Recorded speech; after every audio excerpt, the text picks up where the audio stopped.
하겠습니다. 잘 나오셨습니다. 큰 은혜 받으십시오. 갑자기 또 날씨가 추워졌죠. 내일은 저 위에 지방 같은 경우는 눈 온다 그러니까 또 혹시나 또 감기에 유의하시고 늘 마음 가운데 또 육체 가운데 평안과 평강이 넘쳐나는 우리 사랑하는 대구 동서의 모든 가족들이 되기를 주의 이름으로 간절히 축복합니다. 오늘 본문의 말씀을 통해서 하나님 나라의 나침판 네 번째 시간으로 목마른 자가 만날 영혼의 샘, 목마른 자가 만날 영혼의 샘이라는 제목으로 말씀을 함께 묵상하도록 하겠습니다. 사람들은 이 세상을 살아가면서 많은 것을 바랄 때가 있죠. 또 이 바란 것들을 인하여서 이루어지기 위해서 소원을 가지게 됩니다. 기대가 소원으로 바뀌게 되기도 하고 그 소원이 이루어지기를 간절한 마음으로 애타하며 원하는 그 심령을 갈망이라고 이렇게 단어로 표현할 수가 있죠. 갈망이라는 단어를 보니까 목마르듯이 또 기대하는 가운데에 구할 것을 얻는 구할 것을 바라는 그 모습이 갈망이다라고 이렇게 표현이 되어 있습니다. 학생들은 좋은 성적을 얻기를 원하고 좋은 대학을 갈망하기도 하고 졸업해서 또 좋은 직업을 가지려고 하는 그런 갈망이 있게 됩니다. 그래서 최선을 다해서 노력하기도 하고 또 무엇보다도 노력보다 더 진한 진액을 짜내죠. 고3을 지나고 또 대학교 졸업하고 난 뒤에 취업을 하려면 너무나도 애쓰면서 노력하는 것을 보게 됩니다. 직장인들은 또 직장에 들어갔을 때에도 승진과 또 경제적인 안정을 위해 최선을 다해서 노력하는 것을 보게 되고 또 경제적인 안정을 취하기 위해 여러 가지를 수고하고 애쓰고 노력하는 것을 보게 됩니다. 부모는 자녀들의 성공을 위해서 마음 가운데 애타하면서 마음 가운데 소원뿐만 아니라 갈망을 하게 되는 모습들을 보게 되지요. 우리 입시철만 되면 이 대구 지역에 이상하게 기울어진 거기 올라가 가지고 많은 사람들이 막 빌고 이렇게 합니다. 그죠? 간번데 그죠?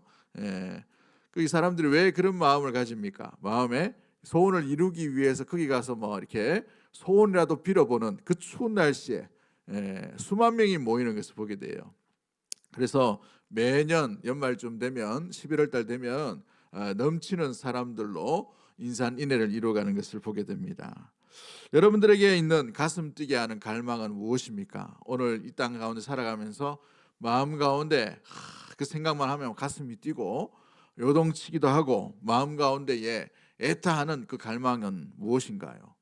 이 나이 되는데 뭔 갈망이고 하시는 분도 있겠지만 그러나 마음 가운데에 원하는 소원들이 있을 거예요. 자녀가 되었든지 아니면 미래의 삶이 되었든지 간에 돈입니까? 아니면 성공입니까? 아니면 안정된 미래인가요? 사람은 누구나 마음 깊숙한 곳에 무언가를 갈망하고 있다는 사실이죠. 다른 사람에게 말하기는 좀 그런데 말 못하는 여러 가지 부끄럽지만 여러 가지 소원과 갈망이 누구에게나 다 있게 됩니다. 오늘 설교를 들으시면서 내 마음의 갈망은 뭘까? 그것이 올바른 방향으로 나가는 것인가를 점검해 보면서 말씀을 함께 묵상해 봤으면 좋겠습니다. 20세기 심리학자라고 말하는 에브라함 메슬로우라는 사람이 인간 욕구에 대해서 단계가 있다라고 이렇게 이야기하면서 욕구의 5가지의 단계설을 이야기합니다. 그래서 이 사람이 뭐라고 얘기하냐면 처음에 이 인간의 생리적 욕구가 있다는 것이죠. 이 욕구가 뭐냐면 먹고 사는 것에 대해서 집착을 하게 되고 그래서 생존에 대한 본능이 있다는 거예요. 그래서 생리적 욕구가 있다는 것이죠. 이것이 채워지면 조금 살만하기 때문에 어떤 욕구가 생기냐면 이제 좋은 집과 안정적인 환경을 추구하기 위해 안전을 위한 욕구가 생기게 된다고 합니다. 이 안전적인 욕구가 채워지면 이제 안전하기 때문에 어딘가에 사랑을 받고 소속감을 가지기를 원하는 소속과 애정의 욕구가 생긴다는 것이죠. 이제 소속과 애정의 욕구가 채워지면 사람들에게 누군가에게는 존중을 받기를 원하는 받으려고 하는 욕구가 생긴다는 거예요. 이 존중받는 욕구가 채워지면 이제 좀 더 삶의 가치를 느끼기를 원하는 마음으로 달려가는 자아 실현의 욕구의 단계가 있다고 합니다. 어떤 생리적인 욕구, 애정의 욕구 점점 이렇게 나아가는데 존중의 욕구, 자기 실현의 욕구가 이렇게 채워지는데 이 모든 욕구들이 채워져도 이 모든 것이 이루어지고 모든 것을 갖춘다 하더라도 완전한 만족은 이 땅 가운데서 발견하거나 누릴 수는 없음을 우리가 알게 되지요. 돈이 많이 벌면 뭔가 채워지면 자아 실현이 되면 뭔가 인생 가운데 큰 만족이 있겠다라고 생각되지만 돈이 많은 사람이면 권력을 많이 가진 사람이라면 또 물질을 많이 가진 사람이라면 명예를 많이 가진 사람이라면 이 땅 가운데 늘 충만하게 만족함을 누리며 떵떵거리면서 살아가야 되는데 뉴스를 보거나 우리 주위에는 그런 사람이 잘 없다는 것이 또 현실 가운데 있음을 보게 돼요. 돈 많은 사람인데 행복하지 않아요. 명예를 충분하게 받았는데 가지고 있는데도 그 사람 볼 때 그렇게 부럽지가 않단 말이죠. 오늘날 이 땅 가운데 얼마나 잘 사는 시대입니까? 풍요로운 시대예요. 물질의 풍요와 도덕적으로 안정적이 되어 있지 않습니까? 그럼에도 불구하고 왜 사람들은 인생의 내면 가운데 우리 영혼의 갈급함과 또 공허함과 만족하지 못함으로 인생이 왜 이렇게 허무해질까라는 생각을 누구나 다 꿈꾸고 누구나 다 기억하고 누구나 다 생각하고 있다는 것이죠.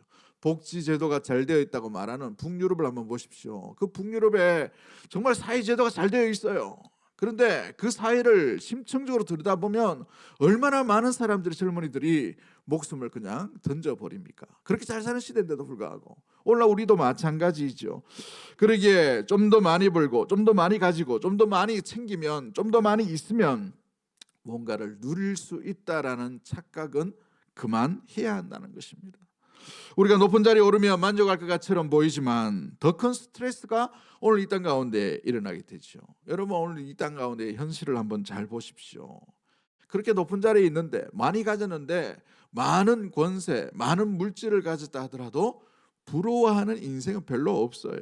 잠깐 들여다보면 참 마음 가운데 공허하구나라는 것을 많이 느끼게 되는 것이죠. 원하는 것을 다 이룬다고 불구하고 마음 깊숙이는 여전히 목마름 가운데 거하고 있는 것이 오늘날 우리의 현실 가운데 있음을 바라보게 됩니다. 우리가 어릴 때에 주일학교 때 자주 불렀던 찬양이 하나 있어요.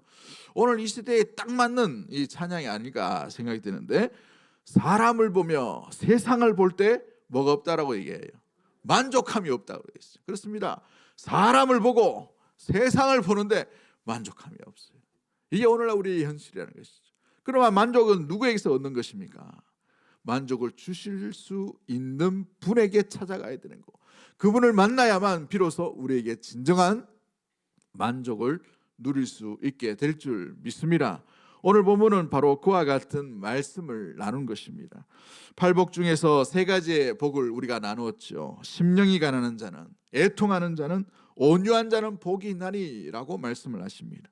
이 세 가지의 복은 자기 자신을 들여볼 때에 심령이 가난하고 애통하고 온유함에 대한 이야기를 했다면 오늘 네 번째 복인 이 의에 줄이고 목마른 자는 복이 있다라는 이 말씀은 이제 자기 자신을 보는 데에서 고개를 들어서 하나님을 바라보는 이 시각의 변화가 일어나는 첫 번째 복이 바로 이 네 번째의 복이라는 것을 의미해 주고 있어요. 자신을 돌아보던 눈을 돌이켜서 이제 하나님을 향해 눈을 들므로부터 하나님으로부터 임하는 해답, 하나님으로부터 임하시는 놀라운 은혜의 귀한 복에 대한 귀한 아름다운 묵상 가운데 삶이 변화되고 나오는 복이 바로 이 네 번째의 복이라는 사실이죠. 그래서 이 복의 특징은 복의 근원이신 하나님을 찾고 구하는 것임을 알 수가 있게 되는 것입니다. 의에 줄이고 목마른 심령을 가지고 채워지지 않는 자기의 수많은 한계와 허물과 죄됨을 가지고 누구를 만나야 되는가? 만복의 근원이신 하나님을 만나야 될 줄 믿습니다. 이 이야기를 하는 것이에요. 그래서 의라는 사실도 마찬가지죠. 오늘 본문에서 의에 줄이고 목마른 자는 복이 있고 그 복이 뭐라고 되어 있어요? 배부름을 얻을 것이다 라고 말씀하신 이유가 뭘까요? 여러분 의란 어떤 의일까요? 여러분 오늘 본문에서 말하는 의는 디카이오시네라는 단어를 씁니다. 하나님과의 올바른 관계에서 드러나는 의를 얘기해요. 사람들은 저마다의 의로움을 가지고 있습니다. 나는 이게 의라고 생각된다. 나는 이게 의라고 생각된다. 그래서 다른 사람들은 전혀 분노하지 않는데 어떤 사람은 특정적인 어떤 일이나 특정적인 말에 대해서 어떻게 이렇게 할 수가 있느냐라고 의문을 일으키납니다. 가운데에 자기의 의로움을 드러내려고 하는 모습들이 있죠. 가정마다 다 달라요. 사람들마다 다 다른 어떤 의로움의 태도와 자세와 가치를 가지고 있습니다. 세상 사람들은 일방적으로 바르고 올바른 것에 대해서 의롭다라고 얘기합니다. 옳으냐 그러냐 이 판단 기준이 누구에게 있어요? 자기 자신에게 있어요. 자기 자신. 그래서 다 각자의 의로움이 다 달라요. 내가 의로움을 생각하는 것은 이거다. 저 사람이 이야기하는 의로움은 이거다 해서 그 의로움이 서로 만날 때에는 화평이 일어나야 되는데 어떻습니까? 충돌이 일어나요. 갈등이 일어난단 말이죠. 그런데 둘 다 잘못한 건 아닌 것 같아. 그런데 또 자세히 보면 둘 다 옳은 것 같지도 않아요. 그런데 두 사람이 의롭다라고 만났는데 의로움이 상충된단 말이죠. 이건 의로움이 아닙니다. 여러분, 진정한 의가 어디에서 드러날까요? 자의적인 판단, 자의적인 생각, 자의적인 기준, 자의적인 환경 가운데 드러났던 의는 반드시 갈등을 일으키게 되어 있다는 사실이죠. 그러므로 사람에게서 옳고 그름의 기준을 구하는 것은 굉장히 위험하다는 것을 보여주고 있습니다. 우리는 나로부터 나오는 어떤 것도 의지하거나 신뢰해서는 안 되기 때문에 그런 것이죠. 왜? 우리가 약하기 때문에 그런 것입니다. 아무리 이 땅 가운데 옳다고 생각해도 다 연약한 부분이 다 남아 있는 것을 보게 되죠. 오직 의로우신 분은 우리 하나님 한 분밖에 없는 줄 믿습니다. 그분께 의로움을 찾아야 되고 그분께로부터 의로움을 구해야 되는 것입니다. 그러므로 의로운 분으로부터 나오는 것만이 바른 것이며 진리이며 참된 기준이라는 사실을 잊지 않는 우리 모든 가족들이 되기를 주의 이름으로 간절히 축복합니다. 그래서 성경에서 나오는 의는 하나님의 의예요. 하나님의 의. 하나님이 정하신 기준, 하나님이 정하신 표준, 하나님이 기뻐하시는 길, 또 뜻, 또 법, 이것이 바로 하나님의 의라는 사실이죠. 그래서 성경에 우리 예수님도 말씀하시고 신약 전반에서 또 구약 가운데에서 통해서 알 수 있는 인간의 본연의 모습이 뭐라고 말합니까? 의인은 없나니 하나도 없다라는 거예요. 여러분, 의인은 이 땅 가운데 찾을 수가 없어요. 그래서 진정한 의가 뭔지를 보여주시기 위해 하늘의 보좌를 버리시고 하나님의 아들이신 죄가 없으신 예수 그리스도께서 이 땅 가운데 오신 줄 믿습니다. 그 의로우신 분이 예수 그리스도시죠. 하늘의 의를 보여주시기 위해 이 땅 가운데 오신 분이 예수님이시에요. 그러므로 예수님 안에 참된 의로움을 발견할 수 있게 됩니다. 예수님은 그 의로움을 어떻게 드러내셨습니까? 겸손과 온유와 또 사랑과 십자가를 미련하게 짊어지심으로 말미암아 모든 사람의 손가락질 받는 그 길로 인하여 하나님의 의로우심을 온전히 보여주신 분이 우리 주 예수 그리스도이신 줄 믿습니다. 그렇습니다. 로마서 1장 17절 말씀에 복음에는 하나님의 의가 나타나서 믿음으로 믿음에 이르게 하나니 기록된 바 오직 의인은 믿음으로 말미암아 살리라 라고 되어 있어요. 오직 의인은 뭐로 산다고요? 믿음으로 사는데 그 믿음을 주신 분이 누구예요? 의로우신 예수 그리스도이신 줄 믿습니다. 로마서 3장 22절 말씀에도 곧 예수 그리스도를 믿음으로 말미암아 모든 믿는 자에게 미치는 하나님의 의인이 차별이 없느니라 라고 말씀하시죠. 할렐루야. 그러므로 이 의는 누구로부터 나타나는 거예요? 주님으로부터 나타나는, 하나님으로부터 나타나는 것이고 그의 아들 예수 그리스도로 말미암아 나타나는 의만이 이 땅에 온전하고 완벽한 의인 줄 믿습니다. 의는 하나님께 있는 거예요. 그러기에 의는 하나님과의 올바른 관계 가운데에서 시작되고 의로움으로 살아가게 되고 의로움과 함께 동행할 수가 있게 되는 것이에요. 그러기에 마태복음 6장 33절 말씀에 예수님께서 뭐라고 되어 있습니까? 그런즉 너희는 먼저 그의 나라와 뭐를 구하라라고 되어 있어요. 그의 의예요. 그의 의. 그의 의가 누구의 의입니까? 예수 그리스도 하나님의 의를 얘기하는 것. 그 의를 구할 때에 구하지 않은 이 모든 것까지도 하나님께서 더하여 주시겠다라고 약속하신 것이죠. 사랑하는 성도 여러분, 그렇습니다.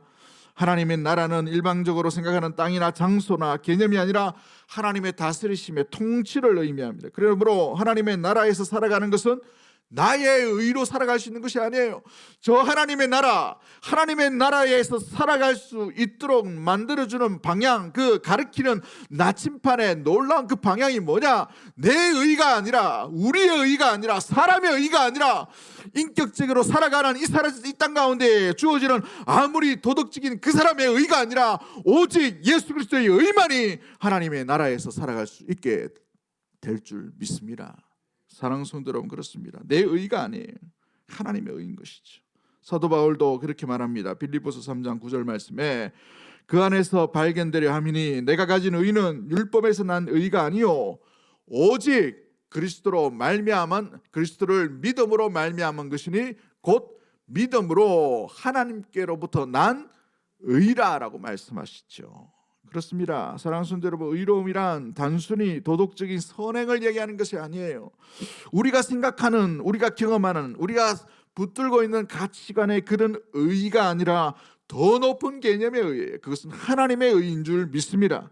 그러므로 하나님과의 친밀한 관계를 맺고 그분과 그 뜻을 따라 살아갈 때 우리는 의로움의 방향으로 살아가는 것이고 의와 함께 동행하는 것이고 주님이 기뻐하신 그 방향으로 온전히 나아가는 하나님의 나라를 온전히 이루게 되는 삶을 살아가게 되는 것이죠. 미가서 6장 8절 말씀에 수백 년 전 미가 선지자를 통해서 우리 하나님께서 말씀해 주신 것이 무엇입니까? 사람아, 주께서 선한 것이 무엇임을 내게 보이셨나니 하나님께서 내게 구하시는 것은 오직 정의를 행하며 인자를 사랑하며 겸손히 내 하나님과 함께 행하는 것이 아니냐라고 되어 있어요. 동행하는 것, 하나님과 같은 방향을 이야기합니다. 같은 방향.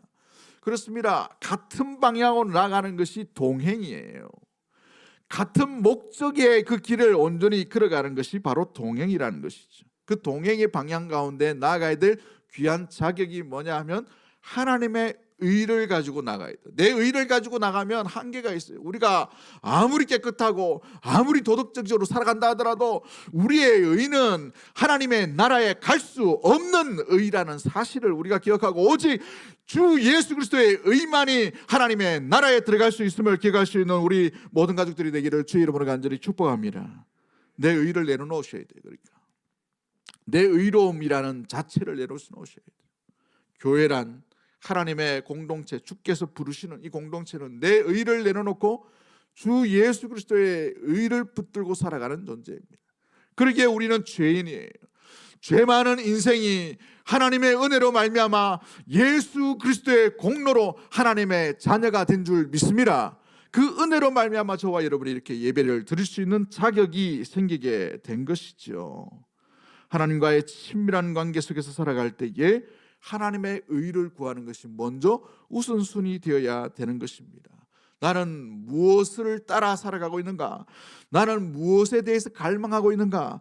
내가 따라가고 있는 의는 어떤 의인가를 이 시간에 돌아보며 우리가 따라가야 될, 우리가 줄이고 목말아야 될 의는 하나님이 원하시는 그 의, 하나님께서 보여주신 그 의로움으로 나아가는 우리 믿음의 모든 공동체가 되기를 주의 이름으로 간절히 축복합니다. 두 번째 우리가 기억해야 될 것이 무엇입니까? 의에 줄이고 목마른 상태는 어떤 상태를 이야기할까요? C.S. 루이스라는 분이 순전한 기독교라는 책에서 이렇게 말합니다. 우리 마음에는 이 세상이 줄 수 없는 배고픔이 있다라고 되어 있어요.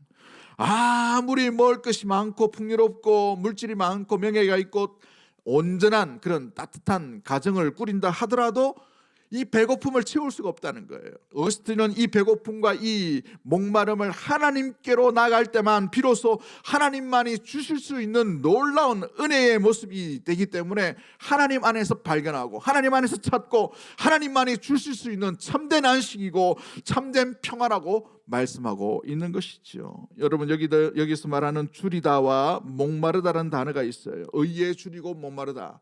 어떤 의미냐? 줄이다라는 말은 페이나오라는 단어를 쓰고 목마르다는 말은 딥사오라는 단어를 쓰는데 이 헬라어 단어의 원어의 의미가 뭐냐 하면 줄이다라는 것은 누가복음 4장 2절 말씀에 예수님께서 40일 금식하고 난 뒤에 몹시 줄인 가운데, 여러분 몹시 줄인 가운데 썼던 단어가 이 페이나오라는 단어예요. 얼마나 굶주리겠습니까? 여러분 한 이틀 굶어 보셨죠, 그죠? 병원 가셔가지고 뭐 수술하거나 아니면 진찰하거나 그러면 금식하라고 합니다. 대장 내시경 할 때 하루 정도 금식하라고. 얼마나 배고픕니까? 하루 정도는 참을 수 있나요? 저도 기도원 가면 예전에는 그 3끼 굶었는데 요즘 그러면 안 되겠더라고요. 한 끼 굶습니다. 그래가지고 한 끼 굶어도 와, 이게 요즘 이 덩치가 있다 보니까 소리 덜덜덜 떨려요 막.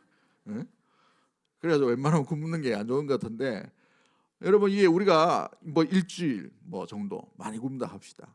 얼마나 배고프겠어요. 예수님은 40일 금식을 하셨어요. 육체를 입고 오셨잖아요.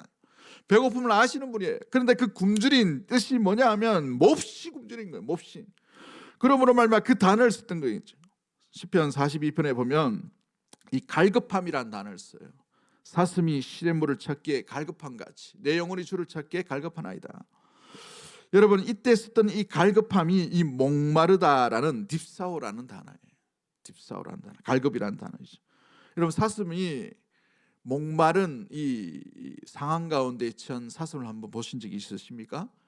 TV에 보시면 동물의 왕국이라는 프로그램이 있는데 거기에 혹시나 한번 사슴이 목마를 때 어떻게 있는지를 한번 보십시오. 우아하게 네 발로 그냥 깡충깡충 뛰면서 산책하듯이 물 찾는 사슴은 없어요. 이 사슴이 목마르면 이 소리가 비명 소리가 나요. 꺼이꺼이 하는 소리가 나요. 굉장히 거시는 소리가 나는데 거친 소리가 나요. 숨을 헐떡이면서 이것 아니면 내가 죽을 수밖에 없다는 이 갈급한 모습에 나오는 비명 소리가 사슴이 시냇물을 찾는 이 모습이에요. 그러므로 이 목마르고 줄이다라는 의미의 모습은 사치나 장식이나 액세서리가 아니에요. 다이어트하는 수준이 아니라는 거예요. 한 끼 두 끼 정도 굶어서 있는 그런 모습이 아니라는 것이죠. 이것은 생명과 관련된 것. 이것 아니면 죽는 거예요. 이것 아니면 죽을 수밖에 없다는 고백입니다. 주님 아니면 죽을 수밖에 없습니다. 주님의 의로우심이 아니면 나는 살 수가 없습니다. 주님을 향한 이 마음, 이 귀한 은혜 아니고서는 나는 도저히 살아갈 수 없습니다. 주님 없이는 살 수 없습니다. 이 고백이 바로 갈망이는 것이고 주림이라는 사실이에요. 여러분 여기서 나오는 줄이고 목마르다는 단어는 현재 분사형으로 되어 있어요. 계속적으로 목마름과 배고픔의 상태에 우리가 거할 수밖에 없음을 이야기합니다. 그러므로 곡식이 필요하고 물이 필요한 인생으로 살아갈 수밖에 없음을 말해주고 있는 것이죠. 한 번의 음식이 아니라 한 번의 생수가 아니라 먹고 취하고 계속해서 배부를 수 있는 영원한 양식, 영원한 양식, 영원한 생수만이 인생 가운데 진정한 목마름을 해결할 수 있고 배고픔을 해결할 수가 있다라는 사실인 것이죠. 그 영원한 목마름, 영원한 양식은 누구에게 있으십니까? 오직 주 예수 그리스도께 밖에 없는 줄 믿습니다. 여러분 이 안식이라는 것도 만족함도 하나님께로만 나가는 것이죠. 하나님만이 우리에게 진정한 만족을 주시고 하나님만이 진정한 우리에게 안식을 주시고 하나님만이 진정한 우리에게 평화를 주실 수 있는 안전하고 완전하신 분인 줄 믿습니다. 그러기에 그분께 찾아가지 않으면, 그분을 만나지 않으면, 그분과 함께하지 않으면, 그분과 동행하지 않으면 우리는 안식의 삶을 살아갈 수도 없고 배부름의 삶도 영위할 수가 없다는 것이 바로 저 하나님의 나라에서의 온전한 공식이라는 사실인 것이죠. 그래서 우리 예수님께서 뭐라고 말씀하십니까? 마태복음 11장 28절 말씀에 수고하고 무거움진 자들아 다 내게로 오라 내가 너희를 쉬게 하리라 말씀하시죠. 찬송가 469장 말씀 찬양 가운데 4절에 이런 찬양이 있어요. 이 땅 위에 험한 길 가는 동안 참된 평화가 어디 있나? 우리 모두가 예수를 친구 삼아 진정한 평안, 진짜 평안, 진짜 안식, 진짜 영원한 삶, 영생의 삶을 누린다는 사실이에요. 할렐루야. 저와 여러분이 고백이 되기를 주의 이름으로 간절히 축복합니다. 마지막 세 번째로 우리가 기게 될 것이 무엇입니까? 의에 줄이고 목이 마른 자를 결국은 우리 주님께서 놀라운 것들로 채우시고 배 부르게 하실 줄 믿습니다. 이 고백이 우리 주 예수 그리스도께서 우리에게 가르쳐 주신 귀한 하나님 나라의 나침판의 방향이라는 사실이지요.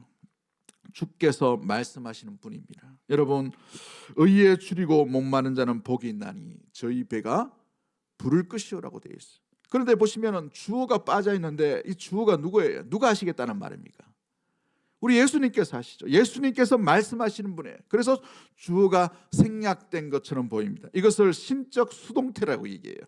말씀하신 분이 이루시겠다, 말씀하시는 분이 반드시 행하겠다라는 그 약속의 말씀이 있는 것이 배부를 것이다. 누가 말씀하시는 거예요?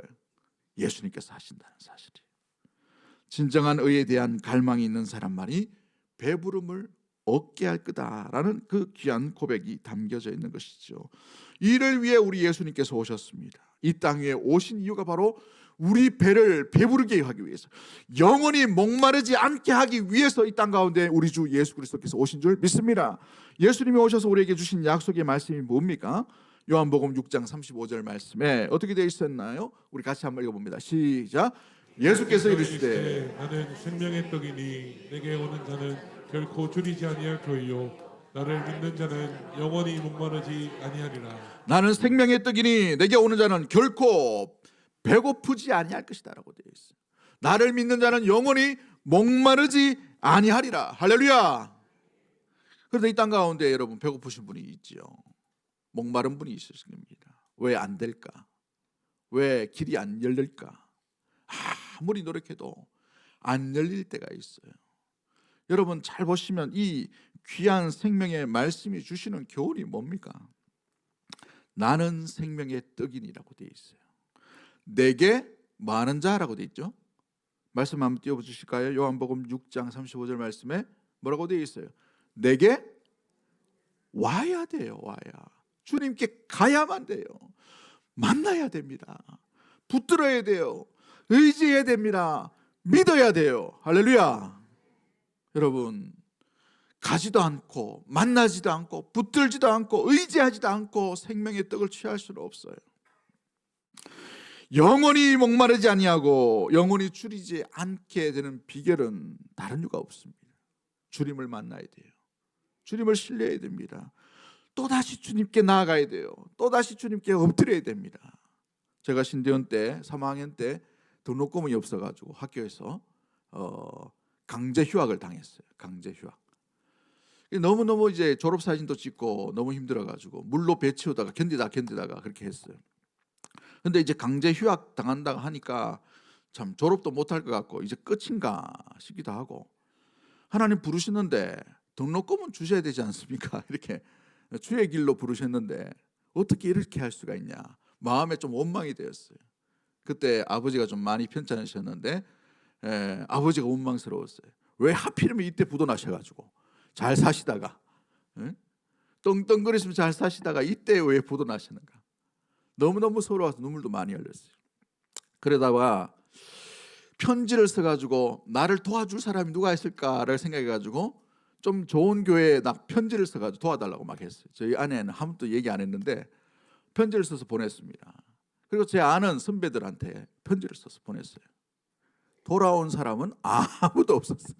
아무도 뭐 이렇게 도와주겠다 한 사람이 아무도 없었어요. 야, 내가 잘못 살았나 싶기도 하고 너무너무 서럽더라고요. 그래서 강제 휴학을 당해서 1년 동안 학교를 가지 못했습니다. 너무너무 서러웠어요. 근데 이 원인을 알게 되었어요. 여러분, 주의 길을 걸어가려면 주님만 의지해야 됩니다.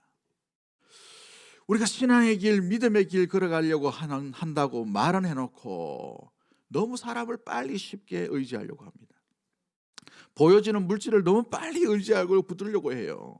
너무 시도를 빨리 한단 말이죠. 쉬운 길을 너무 빨리, 우리가 너무 이렇게 생각을 빨리 한단 말이죠. 하나님보다 더 앞서가는 그런 모습들, 모든 관계가 끊어진 그런 결과처럼 보였습니다. 그래서 엎드려 기도할 수밖에 없었어요.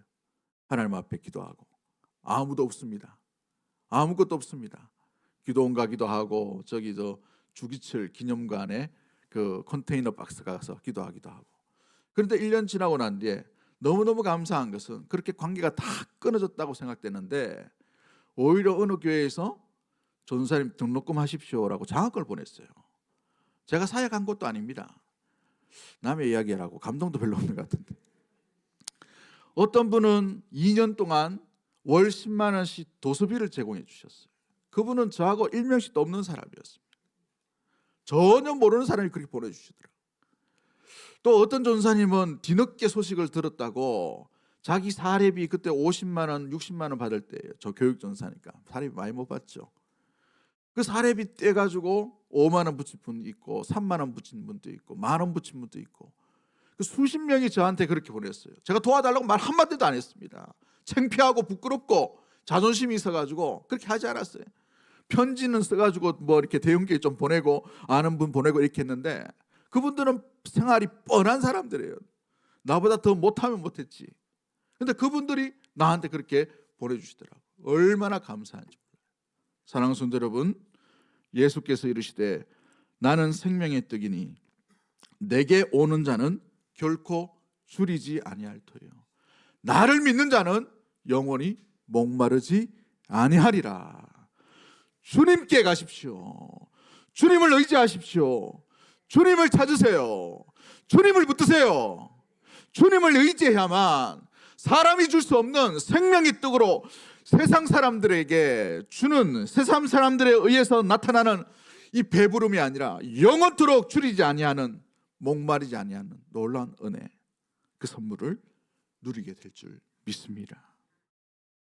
요한복음 4장 14절 말씀에 내가 주는 물을 마시는 자는 영원히 목마르지 아니하니니 내가 주는 물은 그 속에서 영생하도록 솟아나는 생물이 되리라 라고 말씀하시죠. 하나님은 하나님을 찾는 자에게 반드시 함께 하시는 하나님이신 줄 믿습니다. 시편 107편 9절 말씀에 그가 사모하는 영혼에게 만족을 주시며 줄인 영혼에게 좋은 것으로 채워 주심이로다. 할렐루야. 시편 34편 10절 말씀에 젊은 사자는 궁핍하여 줄일지라도 여호와를 찾는 자는 모든 좋은 것에 부족함이 없으리로다. 여호와를 찾으십시오. 만날 때에 비로소 사람에게 얻을 수 없는 채워짐과 부족함이 없게 되는 것이 무엇인지를 발견할 수 있게 될 줄 믿습니다. 비록 이 땅 가운데에 메마름과 모자람과 결핍과 채워지지 않음 가운데에 고민하고 가슴 아파하신 분이 있나요? 걱정하지 마십시오. 여기에 이 땅에서의 삶은 나그네의 삶이에요. 잠깐 지나다 스쳐가는 인생입니다. 우리 집은 따로 있어요. 본향이 따로 있다는 거예요. 저 목사 저 딴 집 하나 있나? 이게 아니고 저 하나님의 나라에 우리 집이 있다는 말이에요. 할렐루야. 내가 가야 될, 우리가 가야 될, 믿음의 성도가 가야 될 그 집은 따로 있어요. 그래서 요한계시록 7장 16절 17절 말씀에 그들이 다시는 줄이지 아니하며 목마르지도 아니하고 해나 아무 뜨거운 기운에 상하지도 아니하리니 이런 보좌 가운데 계신 어린 양이 그들의 목자가 되사 생명수 샘으로 인도하시고 하나님께서 그들의 눈에서 모든 눈물을 씻어 주실 것입니다. 여러분, 궁극적인 배고픔과 목마름은 어디에서 해결되는가? 임하실 하나님 나라뿐만 아니라 우리가 가야 할 그 나라에서 완전하게 완벽하게 채워지게 될 줄 믿습니다. 그 이루어짐에 하나님의 나라가 있음을 기억하고 오늘 이 하루도 하나님의 의를 따라 살아가며 이곳에 하나님의 의가 임할 수 있도록 세상을 변화시키며 살아가는 우리 모든 권속들이 되기를 주의 이름으로 간절히 축복합니다. 이 땅의 실망이 아니라 임하실 하나님의 나라가 있음을 기억하고 소망 가운데 나아가는 우리 모든 권속들이 되기를 주의 이름으로 간절히 축복합니다. 말씀을 맺도록 합니다. 미국 경제학자인 리차드 이스터린이라는 사람이 이런 말을 했어요. 소득이 증가해도 행복을 일정 수준 넘으면 더 이상 행복은 증가하지 않는다라고 말합니다. 이것을 이스터린 패러독스라는 의미로 이렇게 이야기합니다. 이게 무슨 말이냐면 많이 가져도 많이 높이 올라간다 하더라도 많이 뭔가 있다 하더라도 여전히 공허한 갈증은 남아있다는 것을 의미하고 있어요. 세상에 어떤 것으로 채우려 해도 영혼의 만족함과 갈급함은 채울 수가 없다라는 것이죠. 우리 주님과 함께 나가지 않으면, 주님을 만나지 않으면 결코 이 주님을 해결할 수가 없고 목마름을 해결할 수가 없다라는 사실입니다. 종교개혁자인 마틴 루터라는 분이 식사를 하다가 이런 좋은 깨달음을 얻게 되었다고 합니다. 어느 날 그가 빵을 먹는데 앞에 앉아있던 개가 루터의 손에 이 빵이 있는 것을 기억하고 빵이 입속으로 들어갈 때에 개가 이 고개를 쫙 쳐들고, 그죠? 빵을 다 먹고 나니까 손에 빈 거니까 이 손이 내려오면서 빵을 또 집으려고 하니까 손이 어디로 갑니까? 이 개의 이 고개가 빵 쪽에 고개를 숙인다는 거예요. 손을 올리면 고개를 쳐들고, 손을 내리면 고개를 쳐받고, 그죠? 올리면 쳐들고, 내리면 쳐받고 하는 거예요. 일상적인 어떤 모습들인데 큰 깨달음을 얻게 됩니다. 그가 이렇게 기도했다고 합니다. 하나님이여, 저 개가 주인의 손에 쥔 빵이 있는 곳을 향하듯 종의 눈이 언제나 주의 손에 있는 생명의 떡을 향하게 하소서. 주님을 향하게 하소서. 종이 이 눈을 허탄한 데 팔지 아니하고 주께 향할 수 있도록 눈을 열어 주옵소서. 내 믿음의 눈을 열어달라고 이렇게 구하는 것이죠. 찬송가 415장 2절 가사에 이런 가사가 있어요. 내 눈을 밝히 떠서 저 십자가 볼 때 날 위해 고난 당하신 주 예수 보인다라고 되어 있어요. 믿음의 눈이 열려 주의 양식을 바라볼 때에 주님께서 어떤 길을 걸어가신지, 어떤 의를 이루신지, 어떤 생명의 영원한 목마르지 않음과 또 배고프지 않음을 주시는지 그게 보인다는 것이죠. 그 영상 볼 때 내 마음에 큰 찔림 받아서 그 사랑 감당 못하여 눈물만 흘리네. 영원히 목마르지 않는 것은 영원한 분에게서 찾아야 될 줄 믿습니다. 이 배고픔과 갈망을 채울 수 있는 유일한 분은 오직 주 예수 그리스도밖에 없는 줄 믿습니다. 여러분의 마음에서 다른 어떤 갈망으로 채워감이 아니라 주 예수 그리스도의 그 사랑과 은혜를 갈망할 수 있는 우리 믿음의 모든 권속들이 되기를 주의 이름으로 간절히 축복합니다. 여러분의 빈 공간과 여러분의 배고픔과 여러분의 목마름이 물질로 채워짐보다, 여러분 다른 어떤 것들로 채워짐보다 주님으로부터 말미암아 채워지는 놀라운 신비한 은혜를 경험할 수 있는 우리 모든 권속들이 되기를 주의 이름으로 간절히 축복합니다. 우리 이 시간 찬양합니다. 마음이 상한 자를 고치시는 주님, 마음이 상한 자를 고치시는 주님, 하늘의 아버지, 하늘의 아버지, 내 주 하나소서. 주의 길로 인도하사 자유케 하소서. 새 일을 행하사 부게 하소서. 성령으로 채우사, 성령으로 채우사 주보게 하소서. 주의 임재 속에 은혜 알게 하소서. 주 뜻대로 살아가리. 세상 끝날까지 나를 믿으시고 새날 열어주소서. 그의 주님도 목이 마르니 성령의 기름 부으소서.